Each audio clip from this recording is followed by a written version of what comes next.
오늘 본문 우리 에베소서 1장 우리 7절부터 우리 12절 말씀을 중심으로 구속의 복이라는 제목으로 우리 함께 은혜를 나누기를 원합니다. 하나님께서는 우리 신자들에게 하늘에 속한 모든 신령한 복을 우리에게 다 주셨습니다. 그 첫 번째 복이 우리 4절부터 6절까지 보면 성부의 선택, 그래서 우리 지난주에 선택의 복에 대해서 말씀드렸고요. 그리고 7절부터 12절 오늘 본문은 우리 성자의 구속에 대해서, 즉 구속의 복에 대해서, 그리고 13절에서 14절은 성령의 확신에 대해서, 즉 확신의 복에 대해서 찬양하고 있습니다. 그래서 오늘 본문은 우리 구속의 복에 대해서 우리 찬양하는 이 본문을 가지고 함께 도전받기를 원합니다. 우리 본문 우리 7절 말씀 우리 같이 한번 읽겠습니다. 본문 7절 시작. 우리는 그리스도 안에서 그의 은혜의 풍성함을 따라 그의 피로 말미암아 속량 곧 죄사함을 받았느니라. 여기 보면 속량 곧 죄사함을 받았느니라. 이게 속량이라는 표현이 이전 성경에는 뭐라고 되어 있을까요? 구속입니다. 그래서 구속의 복에 대해서 오늘 말씀을 드리려고 하는데요. 이 구속이라는 의미가 뭘까요?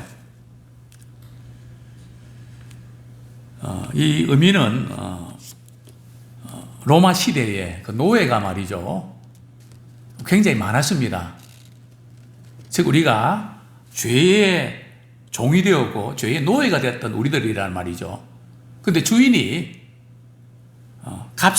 어떤 사람이 값을 지불해서 그 노예의 그 값을 다 지불하고 대가를 지불하고 산 것을 말합니다. 그래서 속량, 즉 구속, 그 죄사함 받았다. 그런데 이제 우리가 이 구속의 이 효과에 대해서 한국 교회 많은 성도들이 오해를 하고 있는 것 같습니다.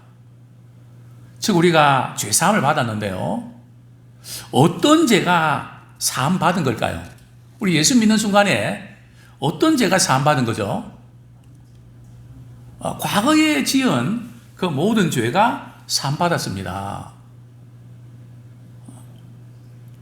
근데 많은 분들이 이 복음에 대한 감격, 또 구원, 이 구속의 은혜를 우리 생각할 때에 내가 과거에 내가 잘못했던 죄에서 용서함 받았다, 그것만을 생각하는 경향이 있습니다. 그래서 내가 예수 믿고 나서 구원받은 이후에 내가 죄를 지은 것은 하나님이 용서를 잘 안 해주실 거야, 이제 그렇게 생각하는 경향이 있습니다. 그래서 분명히 우리가 현실을 살아가면서 우리 죄를 짓는데 뭐 자녀에게 잘못된 거라든지 또 뭐 다른 사람이 잘못된 거라든지, 물론 우리가 책임을 져야 될 것은 책임져야 되지만 그 죄에 대해서는 도저히 용서가 안 되는, 용서받을 수 없는 죄라고 하는 그런 생각을 가진 분들이 참 많이 있어요. 그러니까 과거에 그냥 부흥회 때 그냥 죄사함 받고 회개하고 은혜 받은 그 감격이 시간이 가면 갈수록 점점 약화된단 말이죠.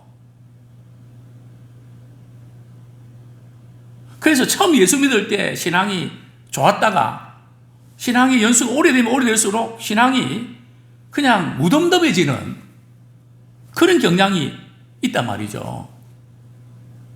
자, 이것을 파고들어서 통일교에서 말이죠, 이런 교리를 내놨습니다.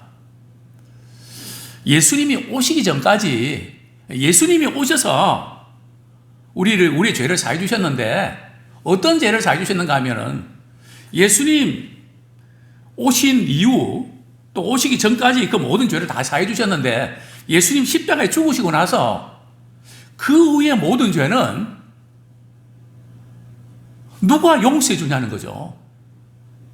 그래서 문선명 씨가 내가 그 죄를 용서해 주라고 나는 계시를 받았다. 아주 기가 막힌 교리 아닙니까? 예수 믿고 난 이후에 지은 죄는 다른 교주가 말이죠, 용서해 준다.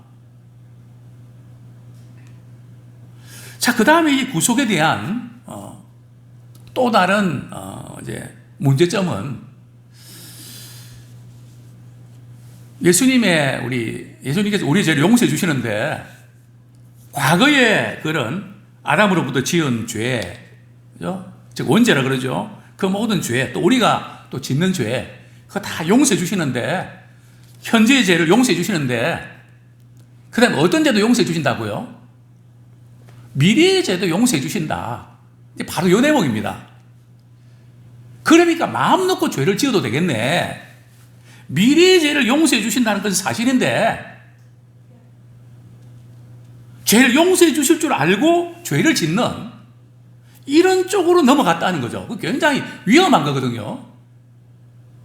우리가 법에서도 정과, 사범, 정과 몇 범, 어떻습니까? 정가 이렇게 올라갈수록 그런 벌을 받는 형량이 늘어나지 않습니까? 근데 우리는 그냥 죄 짓고 좀 다 용서해 주시는데 죄를 지으면 어때? 용서를 악용하는 이 구속의 이 사건에 대해서 상당히 오해하는 그런 경향이 있습니다. 오늘 말씀을 통해서 참 이 구속의 복이 어떤 복인지에 대해서 우리 확실히 깨닫고 정말 이 구속의 은혜에 감사하는 우리가 되기를 소원합니다. 분명한 것은 우리가 구속받은 것은, 구속의 복을 누린 것은 어떻게 가능했을까요? 우리 7절에 보면 우리는 그리스도 안에서 그의 은혜의 풍성함을 따라 그의 피로 말미암아 속량 곧 죄사함을 받았느니라. 즉 우리가 구원받은 것은 하나님의 은혜로 받은 것이지 우리의 자격이나 공로가 아니란 말이죠. 이것은 예수 믿고 난 이후에 지은 죄에 대해서도 마찬가지 적용됩니다. 예수 믿고 난 이후에는 그래도 내가 예수 믿기 전에는 그렇게 용서 구해서 용서해 주셨지만 내가 믿고 난 이후에는 내가 죄를 지으면 하나님 용서해 주지 않을 거야. 아니란 말이죠. 그것 역시 하나님의 은혜의 풍성함을 따라 우리의 죄가 사함을 받는 것입니다. 또 우리가 이 구속받은 그 복은 그의 피로 말미암아, 즉 구속의 가치를 알아야 되는데요.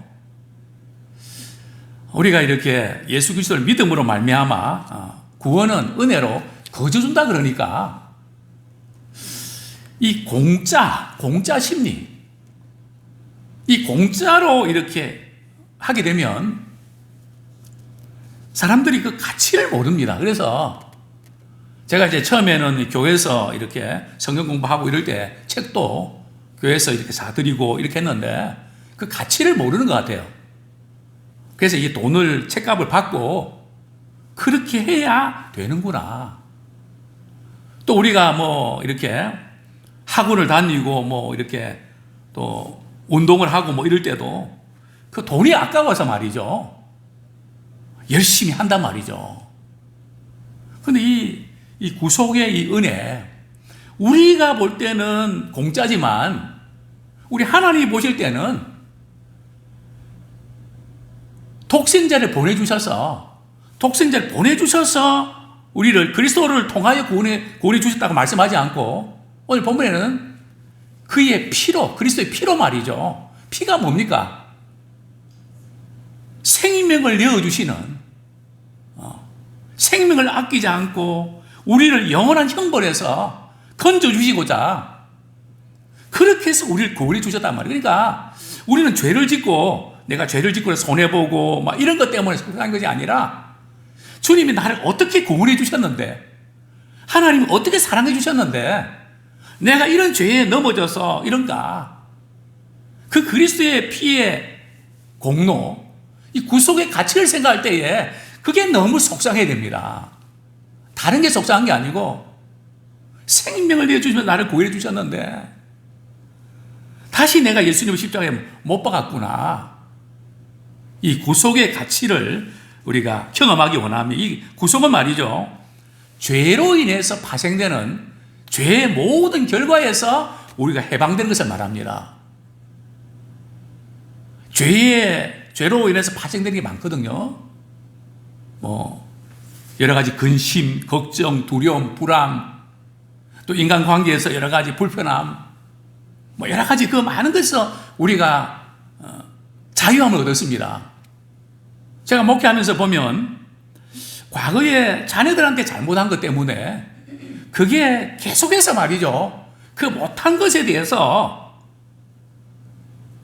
어떤 자책감이 사로잡혀서 잘하려고 하는, 물론 우리가 못한 것, 우리 잘하려고 노력하는 많습니다. 그러나 그것을 떨치지 못한, 우리는 사람과의 관계에서 우리가 부족한 것을 우리가 잘해야 되는 거 맞지만, 우리는 거기에서 어떤 죄책감에서부터 우리는 자유함을 얻었습니다. 근데 이 사람에게 관계된 이 부분들은 그냥 자유함을 누리지 못하고 늘 묶여 사는 분들이 많이 있습니다. 하나님과의 관계든 사람과의 관계든 모든 게 죄에 파생되는 그 모든 결과에서부터 우리가 자유함을 얻었습니다. 물론 우리가 부족한 것은 미안하게 생각하고 잘하려고 애를 써야죠. 용서받았으니까 아무렇게 된다, 그 뜻은 아닙니다. 그러나 그것이 걸려서 말이죠, 하나님께 예배드리고 주님을 사랑하는 그 일에도 막히지 말라는 거죠. 그래서 죄로 파생되는 모든 결과에서 우리는 해방됐다. 또 어떤 분들은 이 구속을 말이죠, 우리가 한국 말은 말을 잘해야 됩니다. 후속입니까? 구속입니까? 어떤 분들은 신앙을 구속이 아니라 후속으로 생각합니다. 얼매이고 메이는. 그래서 구속의 복, 막 메이는 그게 아니란 말이죠. 우리 진리 안에 자유함을 누리고 죄에서 자유함을 누리고 진정한 자유함을 누리는 가운데 그분의 말씀에 순종하는 겁니다. 그런데 늘 얼매에서 말이죠, 근데 자유함이 없는, 이것은 율법적인 그런 신앙이죠. 그것은 우리는 경계됩니다. 자, 본문 8절을 보겠습니다. 시작. 이는 그가 모든 지혜와 총명을 우리에게 넘치게 하사.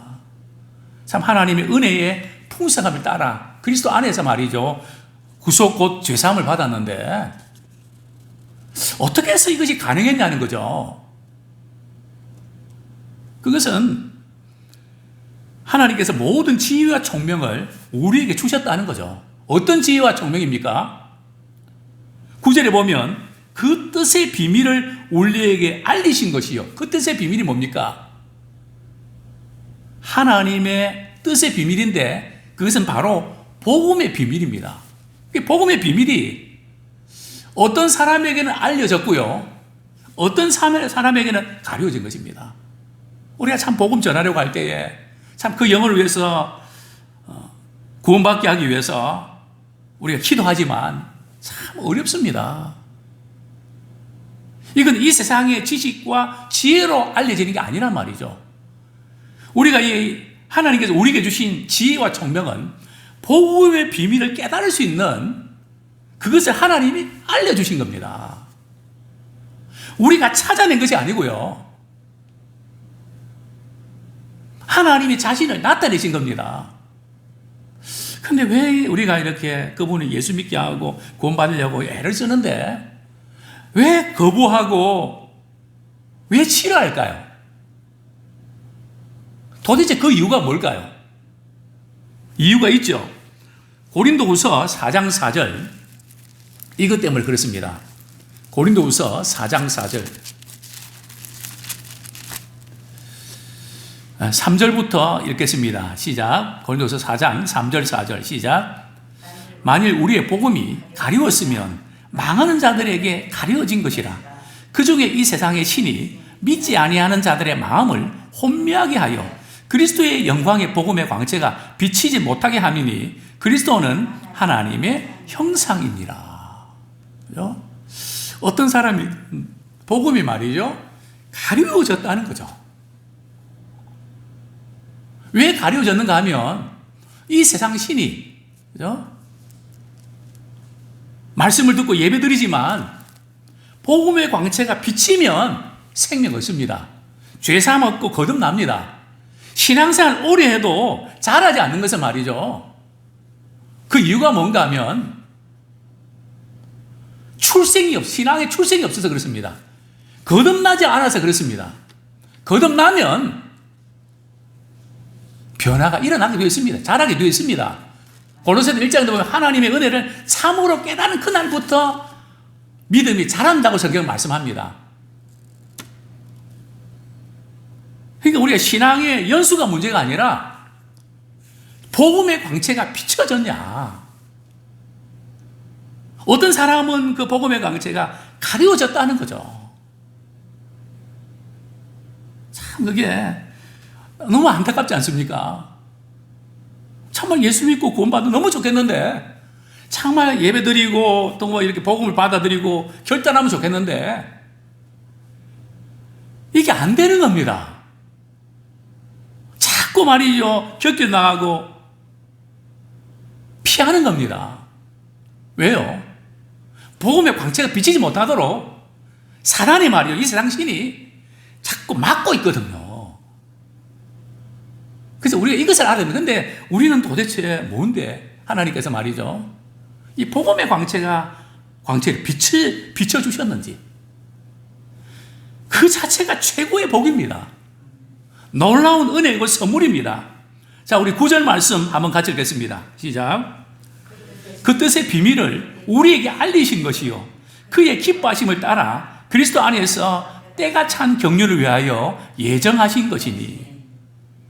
참, 복음의 비밀을 하나님께서 우리에게 알려주셨다는 거죠. 어떤 사람에게는 가려졌지만, 물론 하나님께서 말이죠, 일부러 믿지 못하도록 그렇게 가려오는 것은 아닙니다. 우리 스스로 안 믿으려고 말해 자꾸 핑계대고 피해서 그렇습니다.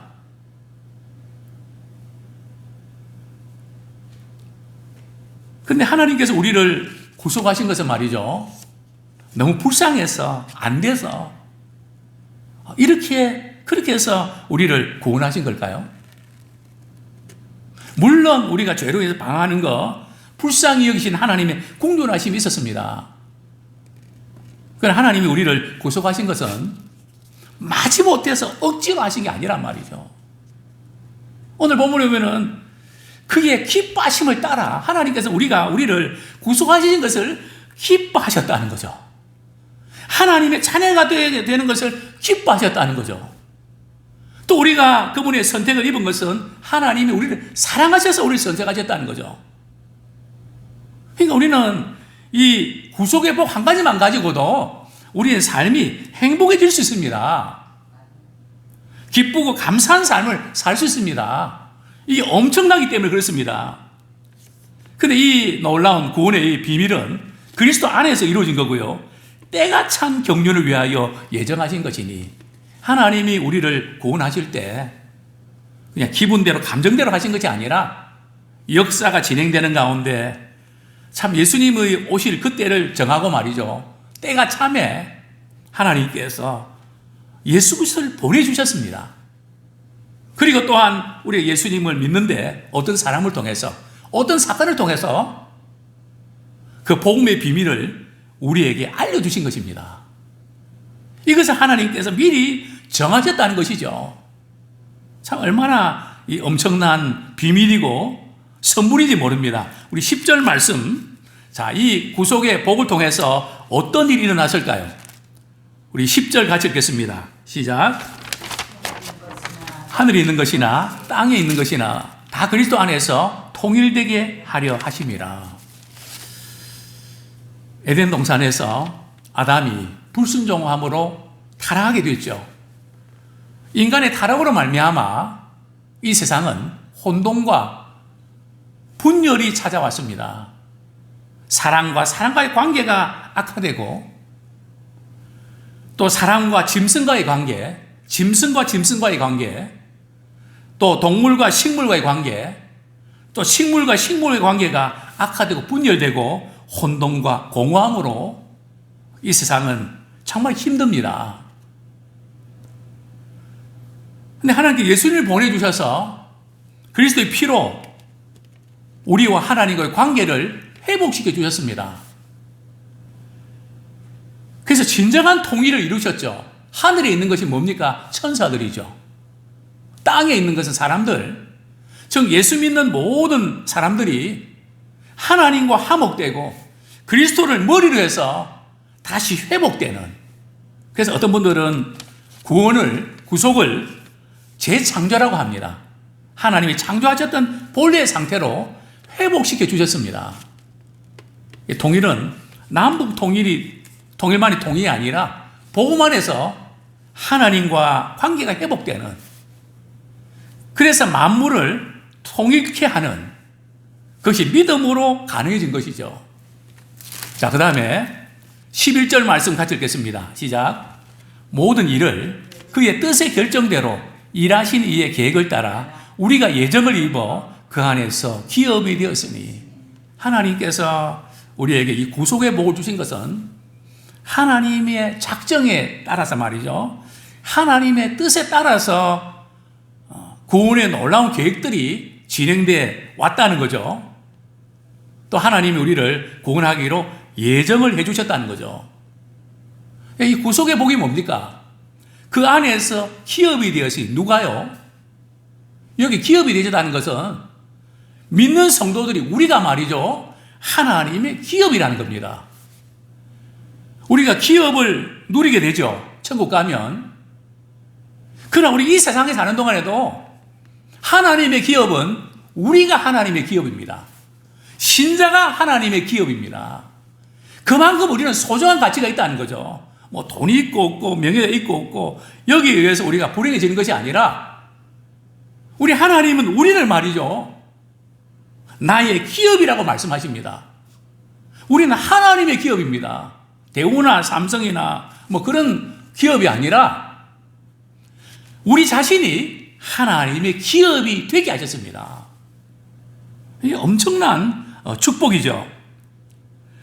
뿐만 아니라 하나님의 기업이기 때문에, 하나님 것이기 때문에 하나님은 늘 우리를 계속해서 보호해 주시고 지켜주시고 돌보십니다.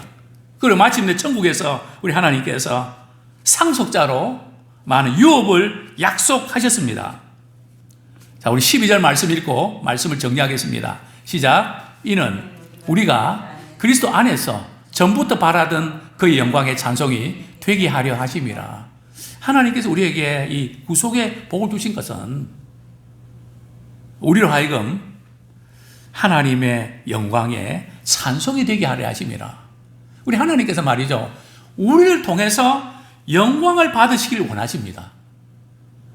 그러니까 하나님께서는 우리를 말이죠, 그분이 영광 돌려주신 대상으로 우리를 삼으셨다는 거죠. 영광은 우리 하나님을 우리 삶 속에서 반사시키는 겁니다. 하나님을 드러내는 것이죠. 그분의 이름을 높이는 것이죠. 다른 사람에게 주신 게 아니고, 마치 우리는 올림픽 때 말이죠, 이제 성화봉을 이렇게 불을 붙이는 그 세계에 말이죠, 모든 TV에서 다 보고 있는데 얼마나 영광스럽습니까? 아무에게 이 하나님께 영광 돌리도록 맡겨주신 것이 아니라 신자에게 말이죠, 그리스도의 피로 구속받은 우리에게 하나님께 찬양하고 영광 돌릴 수 있는 대상으로 우리를 삼아주셨다는 것이죠. 이 자체가 엄청난 복입니다. 이제 말씀을 정리하겠습니다. 자신이 어떠한 죄인인지 깨닫지 못한 채 나는 죄 용서를 받았다, 구속의 은혜를 받았다는 사람들은 사실은 구속의 은혜의 가치를 모르는 사람입니다. 나 같은 죄인 살리신 주 은혜에 놀라워 잃었던 생명 찾았고 살 길을 얻었다 하는 이 찬양의 의미를 잘 모릅니다. 이 구속의 깊이를 잘 알지를 못합니다. 우리가 세상을 살아가면서 하나님의 사랑이 흔들릴 때가 있습니다. 때론 돈 때문에, 사람 때문에, 환경 때문에 하나님 사랑하신다면 어떻게 이럴 수가 있을까? 이런 마음이 들 수 있죠. 그때마다 우리는 이 약속의 말씀 붙잡고 승리하시면 좋겠습니다. 제가 정말 좋아하는 말씀인데요. 로마서 8장 32절 말씀 읽고 말씀 맺겠습니다. 로마서 8장 32절. 시작. 자기 아들을, 로마서 8장 32절 시작. 자기 아들을 아끼지 아니하시고 우리 모든 사람을 위하여 내주신 네가 어찌 그 아들과 함께 모든 것을 우리에게 주시지 아니하겠느냐. 저는 하나님 사랑에 의심이 생길 때 이 말씀으로 자기 아들을 아끼지 아니하시고 우리 모든 사람을 위해서 다 내어주신 그분이 어찌 그 아들과 함께 모든 것을 우리에게 주시지 않겠느냐. 저는 이 약속의 말씀 붙들 때 아멘으로 받아들이면서 다시 한번 하나님의 사랑을 확인하고 다시 한번 일어섭니다. 아무쪼록 구속의 은혜와 구속의 가치를 깨닫고 구속의 우리 주님을 찬양하는 도구로 쓰임 받기를 소원합니다.